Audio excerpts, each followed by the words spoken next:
स्वागत है आप सभी का ग्लोबल आईटी यूट्यूब चैनल पर। आज की वीडियो में हम लोग आगे क्वेश्चन सॉल्व करने वाले हैं। कौन सा सब्जेक्ट है? सब्जेक्ट है हमारा एम्प्लॉयबिलिटी स्किल। किस ट्रेड के लिए है? सभी ट्रेड के लिए है। किस ईयर के लिए है? फर्स्ट ईयर के लिए। ठीक है, उसके बाद बात करें इसके कुछ PDF वगैरह हैं जो आप डाउनलोड कर सकते हैं globaliti.org वेबसाइट से। यहाँ आप टेस्ट वगैरह भी देख सकते हैं। उसके अलावा एक ऑप्शन होगा मॉडल पेपर का। मॉडल पेपर आपको मिलेगा, न्यू अपडेट का ऑप्शन होगा, न्यू अपडेट, जिसको हिंदी में लिखा होगा नई अपडेट, और उसमें आपको मिल जाएगा मॉडल पेपर। तो वहाँ से भी आप देख सकते हैं अपने ट्रेड के अकॉर्डिंग। इसके पहले क्लासेज हमने 9 क्लास कवर की है एम्प्लॉयबिलिटी स्किल के। आज के भी जो क्वेश्चंस हैं वो क्वेश्चन किस टॉपिक से हैं? इंग्लिश लिटरेसी से हैं। और इंग्लिश लिटरेसी के जितने भी क्वेश्चन होंगे मैंने आपको शुरू में ही बताया था, ये क्वेश्चन सभी इंग्लिश लैंग्वेज में रहेंगे। इसके आगे के जो क्वेश्चन है, इसके बाद जो क्लास 11 आने वाली है उसकी क्लासेज आपको हिंदी प्लस इंग्लिश में मिलेंगी। ठीक है, क्योंकि वहाँ से जो टॉपिक है वो चेंज हो जाएगा। चलिए शुरू करते हैं। और कुछ क्वेश्चंस इसमें ऐसे हैं जो इसके पहले वीडियो आपने देखा है तो ठीक है, नहीं देखे हैं तो उसको देख लीजिए, क्योंकि वो चीज़ें ऑलरेडी मैंने एक्सप्लेन किया है पीछे की वीडियो में, तो यहाँ एक्सप्लेन नहीं करूँगा जिससे आपका समय बचे। 61 question number, rearrange the following words to form a sentence. एक सेंटेंस बनाना है दिए गए शब्दों को मिलाकर। ठीक है, दिए गए शब्दों को मिलाकर इस प्रकार से आपको अरेंज करना है जिससे एक प्रॉपर सेंटेंस बन जाए और जिसका एक मीनिंग निकले। ठीक है, अब जैसे कहीं आपको बता दे कि वह स्कूल जाता है, वह अलग दे दे, जाता पहले कह दे, स्कूल बाद में कर दे, वह है, इस तरह से उल्टा सीधा कर सेंटेंस नहीं बनता ना। इसी तरह ही इंग्लिश का है, old man reading was the newspaper. ठीक है, तो यहाँ पर राइट सेंटेंस आप ढूंढेंगे तो आप ढूंढ लीजिएगा, सिंपल सा है, सबसे सही सेंटेंस आपका बैठेगा the old man was reading newspaper. ठीक है, कि जो बूढ़े आदमी थे वो क्या पढ़ रहे थे? न्यूज़पेपर पढ़ रहे थे। सिंपल सा है, ये बेसिक इंग्लिश ग्रामर है, इसमें बहुत ज़्यादा एक्सप्लेन करने लायक नहीं है। आंसर सी आपका सही हो जाएगा क्वेश्चन नंबर कौन सा? 61 का। ठीक है, नेक्स्ट चलते हैं 62। Frame a question for this response. ठीक है, यहाँ पर क्या है कि आंसर दिया हुआ है। ठीक है, आंसर दिया हुआ है, आपको क्वेश्चन उससे रिलेटेड क्वेश्चन बताना है। आंसर क्या दिया हुआ है? I missed the bus. ठीक है, मैंने बस को मिस कर दिया, मेरी बस मिस हो गई। मैं किसी से कहता हूँ कि मेरी बस मिस हो गई, तो ये तो मेरा जवाब है ना। तो उसने कोई सवाल पूछा होगा, कोई सवाल पूछा होगा अपनी तरफ से, जिसके बदले मैंने ये जवाब दिया। तो यही आपको यहाँ पे सवाल क्या हो सकता है? ठीक है, यहाँ पे 2-3 सवाल हैं। Why late, why are you late, what are you doing, why miss the bus. ठीक है, तो इसमें से आपको आंसर सेलेक्ट करना है। तो अगर आपसे कोई पूछता है कि आप लेट क्यों हो गए, ठीक है, आपसे कोई पूछता है कि आप लेट क्यों हो गए, तब आप क्या बताएंगे? कि मेरी बस जो है मिस हो गई थी। आपने क्या बताया? कि मेरी बस जो है वो क्या हुई? मेरी बस जो है छूट गई, मिस हो गई। और कब बताया? जब आपसे सवाल पूछा गया। कौन सा सवाल? कि वाई आर यू लेट, कि आप लेट क्यों आए हो। ठीक है, नेक्स्ट, मतलब यहाँ पर उल्टा था, आपको आंसर दिया था, सवाल ढूंढना था। नेक्स्ट है change the sentence into past. देखिए जो आपके सामने एक सेंटेंस है, क्या सेंटेंस है? ही इज राइटिंग, वो क्या कर रहा है? वह लिख रहा है। ठीक है, वह लिख रहा है, ये प्रेजेंट टेंस है। कौन सा टेंस है? प्रेजेंट है, ये प्रेजेंट में हो रहा है फिलहाल में, इसलिए प्रेजेंट टेंस हो गया। उसको कह रहा है पास्ट में बदलिए। पास्ट मतलब जो हो चुका है, पुरानी मतलब पास्ट मतलब समझिए भूतकाल में बदलना है, हिंदी में बात करें। ठीक है, ये वर्तमान में है और आपको भूतकाल में बदलना है। तो यहाँ पर सेंटेंस क्या? ही इज राइटिंग, तो ही, ये तो सी इज राइटिंग हो गया, तो ये तो होगा नहीं, ही राइटिंग भी नहीं होगा। ठीक है, ही है, ही का तो ही रहेगा ना, वी तो हो नहीं जाएगा, तो ये भी नहीं होगा। तो आपका आंसर कौन सा ही हो जाएगा? He was writing. ठीक है, ये क्या है? इज के साथ ING वाला है, और इज क्या है? प्रेजेंट के लिए है, और ये पास्ट के लिए है ING आपका। ठीक है, कंटिन्यूअस वाला टेंस है ये, तो ये आपका आंसर हो जाएगा सी, सही हो जाएगा। अगर प्रेजेंट में क्या है? प्रेजेंट में वो ही इज राइटिंग है, और पास्ट में क्या हो जाएगा? ही वॉज राइटिंग हो जाएगा। ठीक है, नेक्स्ट चलते हैं।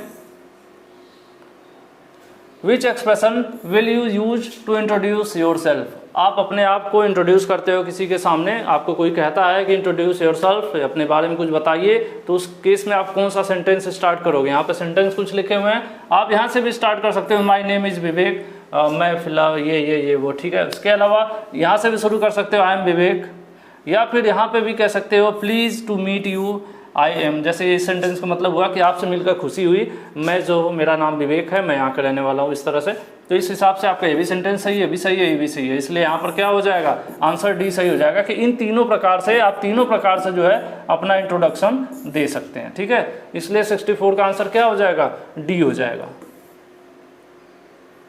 Next question 65, how will you disagree politely. ठीक है, पोलाइटली मतलब होता क्या है, एक तरीका होता है कि आप किसी से सीधे सीधे मना कर दो, नहीं मुझे ये नहीं पसंद होता है। ठीक है, जैसे मान लीजिए कभी आपका मतलब बहुत क्लोज मित्र है, कोई दोस्त है और उसने कोई कार खरीदी, कोई मोबाइल खरीदा, फॉर एग्जांपल मोबाइल खरीदा, तो आपको क्या है कि मोबाइल पसंद नहीं आ रहा है। ठीक है, तो अब एक तो तरीका होता है आप सीधे सीधे बोलना चाहोगे कि अरे वो कहेगा यार देखो कितना बढ़िया मोबाइल खरीदा मैं, 12,000 रुपये लगेंगे वो, और आपको पसंद नहीं है, तो आप क्या करो, सीधे बोलोगे अब बेकार फ़ोन है, तो उसको बुरा लग जाएगा ना। तो आपको आंसर कैसे देना होता है, कोई निगेटिव अगर कमेंट कर रहा है कुछ भी, तो थोड़ा पोलाइटली बात करना हो, थोड़ा प्यार से आप अपनी बात रखो, इस प्रकार से कि आप बात भी रख लो और सामने वाले को बुरा भी ना लगे। तो उसी की बात कर रहा है, पोलाइटली बोलने की बात कर रहा है। ठीक है, तो आप क्या कहोगे, जैसे मोबाइल आपको पसंद नहीं है तो क्या लिखोगे, I don't like what do you से, कि मतलब मुझे पसंद नहीं है तुम क्या कहते हो। आई डोंट एग्री मतलब मुझे ये पसंद नहीं है, मैं इससे सहमत नहीं हूँ। ठीक है, या फिर आई एम अफ्रेड मुझे डर लग रहा है, या फिर I am afraid I disagree with you in this. अगर आप किसी पॉइंट पर वो कहता है कि फिटर से ITI करना बेहतर है, तो आपको शायद वो पॉइंट अच्छा ना लगे, तो आप कह सकते हो यार बोलने में तो थोड़ा डर लग रहा है, लेकिन जो है फिटर जो है सही ट्रेड नहीं है, या मैं तुम्हारी बात से सहमत नहीं हूँ। अब जैसे मैं तुम्हारी बात से सहमत नहीं हूँ, ये तो नॉर्मल सेंटेंस है कि आई डिसएग्री विथ यू। ठीक है, लेकिन अगर उसी में ये जोड़ दूं कि कहने में थोड़ा डर लग रहा है, मतलब ये फीलिंग ला दूं उसमें, ये बोल दूं हल्का सा, तो उसको बुरा भी नहीं लगेगा, आप अपनी बात कह लोगे। ठीक है, इसलिए यहाँ पर आंसर कौन सा सही हो जाएगा, आंसर सी। सीधा सीधा ना बोल के थोड़ा सा पोलाइटली बोलना है, तो ये सेंटेंस आपका यहाँ पर सूटेबल है। ये सब सीधे सीधे हैं, आई डोंट, आई एम। ठीक है, ये सब सीधे सेंटेंस है, लेकिन ये सीधा सा नहीं है, सेंटेंस भी है, फिर उसमें थोड़ा सा पोलाइटली ये बोला भी गया। ठीक है, तो 65 का आंसर क्या हो जाएगा, सी सही हो जाएगा। कई बार ऐसा भी होता है ना कि यार एक बात बोलूं बुरा तो नहीं लगेगा, जैसे हम लोग पहले ये लाइन बोल देते हैं, उसके बाद वो बुरी वाली बात जो है बोल लेते हैं, सामने वाला कुछ बोल नहीं पाता। ठीक है, तो इस तरह की ये बात है यहाँ पर। Name the main skill that help to learn and other language skill like reading writing. कह रहा है कि वो मुख्य स्किल कौन सी है जिसके द्वारा जो हमें हेल्प करती है सीखने में अदर लैंग्वेज, दूसरी भाषा लिखना और पढ़ना। दूसरी भाषा लिखने और पढ़ने में कौन सी ऐसी स्किल है जो हमारी मदद करती है, तो इनमें से देखिए लिखना पढ़ना तो आपको सीखना ही है। ठीक है, रीडिंग स्पीकिंग राइटिंग ये तो आपको सीखना है, लेकिन ये सीखोगे कब, जब आप सही से सुनोगे। तो लिसनिंग भी स्किल होती है। स्किल का चैप्टर अगर आपने कभी हमारे वीडियो देखा होगा तो आपको पता होगा, नहीं तो इन फ्यूचर में दोबारा एम्प्लॉयबिलिटी पढ़ाऊंगा तब आपको पता चल जाएगा, तब तक लेट हो जाएगा। सुनना भी एक कला होती है, एक स्किल होता है। कुछ लोग जो है कई बार क्लास में कहते हैं क्या सर, और कुछ लोग होते हैं एक बार में ही ध्यान से सुन लेते हैं, तो क्या है उनकी लिसनिंग स्किल जो है क्या होती है, अच्छी होती है। ठीक है, फिलहाल यहाँ पर आंसर डी होगा कि अगर आप अच्छे से सुनोगे तभी दूसरी भाषा कोई बोल रहा है, कोई भाषा आपको सीखनी है दूसरी भाषा, तो सबसे पहले आपको सुनने आना चाहिए। अगर अच्छे तरीके से सुनोगे तभी आप समझोगे, तभी आप उसे लिख पाओगे। ठीक है, तभी आप उसको बोल पाओगे, इसलिए ज़रूरी है लिसनिंग। ठीक है, 66 का आंसर कौन सा सही हो जाएगा, डी सही हो जाएगा। 67 listen to the teacher marking the following announcement. देखिए टीचर है मास्टर साहब, वो कुछ अनाउंसमेंट कर रहे हैं, कुछ बता रहे हैं, क्या कर रहे हैं, यहाँ से यहाँ तक अनाउंसमेंट कर रहे हैं, अभी आपको सुनना है। A team of painters are coming tomorrow.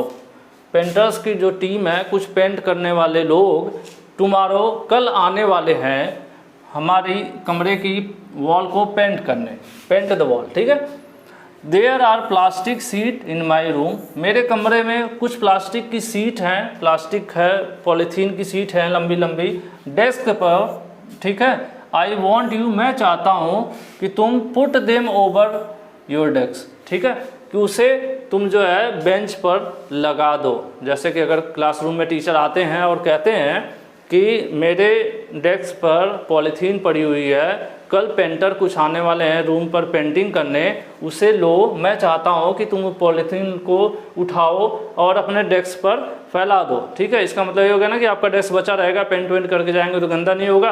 तो ये सेंटेंस बोल दिए टीचर। उसके बाद कह रहे हैं कि आपको आंसर क्या देना है। Now answer the question. अब क्वेश्चन क्या पूछ रहे हैं कि what does teacher want her trainees to do. Teacher अपने स्टूडेंट से क्या चाहते हैं कि स्टूडेंट ये काम करें। टीचर क्या चाहते हैं? टीचर चाहते हैं कि क्या ले आना है आपको? पॉलीथीन ले आना है और डेस्क के ऊपर लगा देना है। टीचर यही कहना चाहते हैं कि आपसे। ठीक है, तो अब यहाँ पर देख लीजिए, bring the paint from her room. कह रहा है कि मतलब ये लेडीज टीचर है इसलिए हर सेंटेंस यूज कर रहा है। ठीक है, कि टीचर चाहती हैं कि उनके कमरे से पेंट लाया जाए, या फिर take the book from her desk. Teacher चाहती हैं कि उनके टेबल पर से किताबें लाई जाए। Cover the desk with the plastic sheet. कि टीचर चाहती हैं कि जो डेस्क हैं उनको प्लास्टिक सीट से ढक दिया जाए। क्या यही चाहती है ना, यहाँ पर उन्होंने बोला था। तो इसलिए आंसर आपका क्या सही हो जाएगा? आंसर सी सही हो जाएगा 67 का। नेक्स्ट चलते हैं 68 पर। What does listening involve? Listening में क्या क्या चीज़ें इन्वॉल्व होती हैं? लिसनिंग मैंने आपसे बोला ना कि स्पीकिंग भी एक आपकी स्किल है, इसी तरह से लिसनिंग भी, सुनना भी एक स्किल होता है। ठीक है, तो उसमें क्या क्या होता है? ठीक है, ये आपसे पूछ रहा है कि इसके अंतर्गत क्या क्या आता है। हियरिंग मतलब किसी बात को सुनना, अंडरस्टैंडिंग उस बात को समझना, उसके हिसाब से जवाब देना, रिस्पॉन्डिंग हो जाएगा। नन ऑफ एबव मतलब इनमें से कोई नहीं, या ए और बी दोनों, ए और बी दोनों। ये भी आंसर सही है, ये भी आंसर है। देखिए, आपको लिसनिंग में क्या करना होता है? आपको बात को सुनना होता है, उसको समझना होता है और उसी के हिसाब से आपको जवाब देना होता है। अगर क्लासरूम में आपसे टीचर कोई सवाल पूछते हैं, सबसे पहले ध्यान से सुनिए, उस सवाल को समझिए, फिर उस हिसाब से जवाब दीजिए। ठीक है, तो इस हिसाब से क्या होगा? ए और बी दोनों सही है, इसलिए यहाँ पर आंसर आप सेलेक्ट कर सकते हैं D, both A and B. ठीक है, आंसर डी सही है। 69 पर चलते हैं। Maintaining tool in good condition. देखिए, ये सवाल कल आया था कि किसी जो टूल है या मशीनरी है उसको अच्छी कंडीशन में बनाए रखने के लिए, मेंटेनिंग मतलब बनाए रखने के लिए क्या करना होता है। अगर ये सेंटेंस बोला जा रहा है तो क्या है? ये आपका इसेंशियल है, अनिवार्य है। ठीक है, वहाँ पर क्या भरा जाएगा? इसेंशियल। जो टूल्स वगैरह आपके हैं जिससे आपको काम करना है, उनको क्या करना? अच्छी कंडीशन में मेंटेन रखना अनिवार्य है, ज़रूरी है। ठीक है, ये सब आपका नहीं यहाँ पर सेट होगा। ठीक है, 69 का बी सही है। 70 number question, where have you been all these.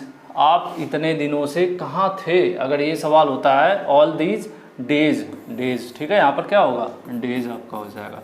आप इतने दिनों से कहाँ थे? अगर कई दिनों बाद आप किसी से मिलते हैं तो आप ये सेंटेंस बोलते हैं। ठीक है, यहाँ पर आंसर कौन सा सही हो जाएगा? बी सही हो जाएगा 70 का। 71 देखते हैं। Rahul enjoy with his pet dog. Rahul जो है भाई अपने पालतू जो उसका डॉग है, जो भी उसका नाम होगा, जैकी वैकी, उसके साथ एंजॉय कर रहा है। तो क्या कर रहा है? उसके साथ किताबें तो नहीं लिख रहा होगा, कुछ क्या डूइंग या कपड़े धो रहा होगा? नहीं, उसके साथ खेल रहा होगा, तभी एंजॉय कर रहा है। ठीक है, आंसर ए सही हो जाएगा।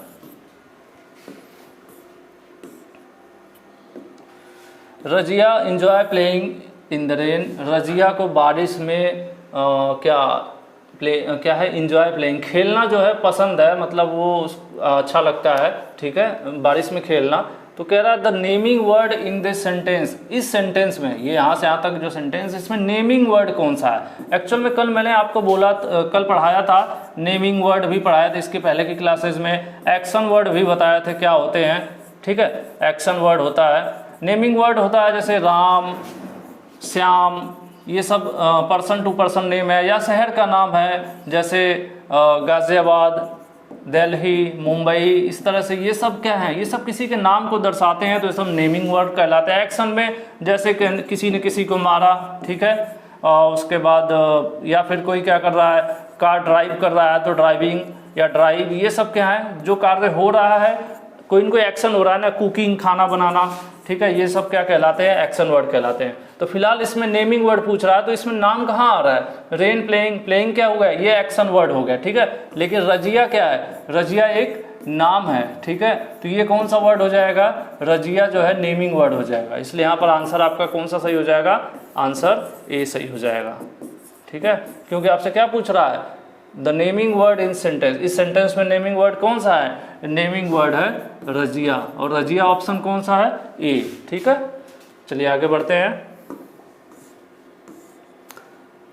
Today's weather is going to be, आज का मौसम होने वाला है, कैसा होने वाला है, उम्मीद भरा, नीला, अर्जेंट होने वाला है, या गर्म होने वाला है। तो जनरली ये आपका वार्म होगा, कोल्ड होगा, ठीक है, ऐसे सेंटेंस जो मौसम होता है ठंडा होता है या गर्म होता है, इस तरह से बातें हम लोग करते हैं। तो यहाँ पर वार्म आपका मतलब कि आज का मौसम जो है गर्म होने वाला है, ऐसा आप बोल सकते हैं सुबह सुबह धूप देखकर। तो यहाँ पर 73 का आंसर कौन सा सूटेबल है, बी।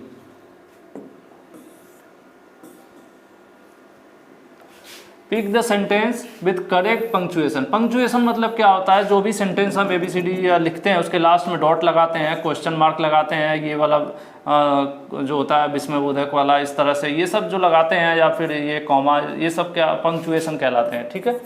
तो अब यहाँ पर पंक्चुएशन कह रहा है कौन सा सही है, जनरेटर कहाँ है, ये इसमें क्वेश्चन मार्क है, तो सही बात है, यही सही हो गया, ये तो सही है, वेयर इज जनरेटर। लेकिन यहाँ पे ये वाला है, ये क्या होता है, कुछ सरप्राइजिंग सा होता है, जैसे अरे कितनी अच्छी बिल्डिंग है, वाह, मतलब विस्मयबोधक जिसको कहते हैं। तो ये तो सेंटेंस है नहीं, ये फुल स्टॉप नहीं लगेगा, क्योंकि वेयर लगा हुआ है ना, मतलब कहाँ, कहाँ मतलब क्या होगा, ये तो सवाल पूछा जा रहा है ना, तो क्वेश्चन मार्क लगना चाहिए। तो इसलिए यहाँ पर आपका आंसर कौन सा सही हो जाएगा, आंसर ये सही हो जाएगा, वेयर इज जनरेटर, इसके आगे देखिए क्वेश्चन मार्क लगा हुआ है, ठीक है।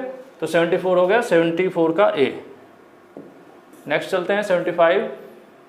Identify the kind of sentence leave the room, ये मतलब एक सेंटेंस नीचे दिया हुआ, किस प्रकार का सेंटेंस है, काइंड मतलब किस प्रकार का सेंटेंस है, इसको आपको बताना है। लीव द रूम इमीडिएटली, कोई आपसे बोलता है कि तुरंत रूम से बाहर जाओ, ठीक है, अगर कोई आपसे बोल रहा है तुरंत रूम से बाहर जाओ, तो ये सेंटेंस कौन सा होगा, ये सेंटेंस आपका इम्पेरेटिव होगा, ठीक है, अनिवार्य सेंटेंस। अगर आपसे कोई बोल रहा है मतलब आपको जाना ही है, ऐसा नहीं है कि आप मुस्कुराने लगे नहीं जाऊंगा, तो गुस्सा होकर कूटेगा, ठीक है। तो इम्पेरेटिव है, अनिवार्य है, आपको तुरंत वहां से जाना है।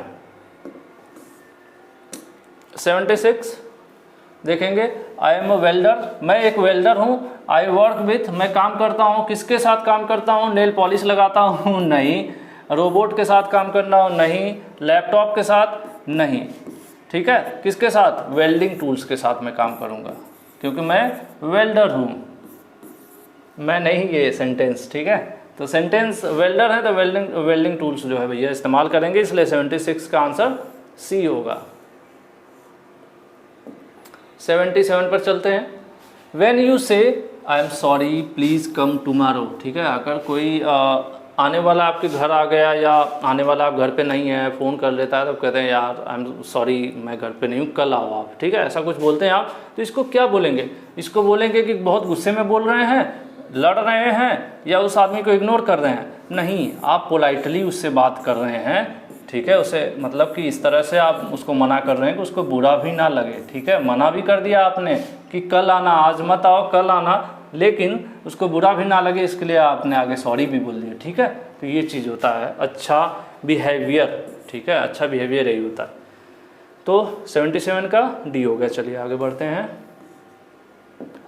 द फ्रेज यहाँ से है, may I explain what I mean, क्या मैं बोल सकता हूँ मेरा कहने का क्या मतलब था। जैसे अगर कई बार क्या होता है कि कुछ गलत सामने वाला समझ जाता है, तो मतलब हमने बोलना कुछ और चाहा, तो फिर हम लोग कहते हैं कि क्या मैं मतलब मुझे मौका मिलेगा, मैं अपनी बात रख सकता हूँ, मैं अपनी बात कह सकता हूँ, ठीक है।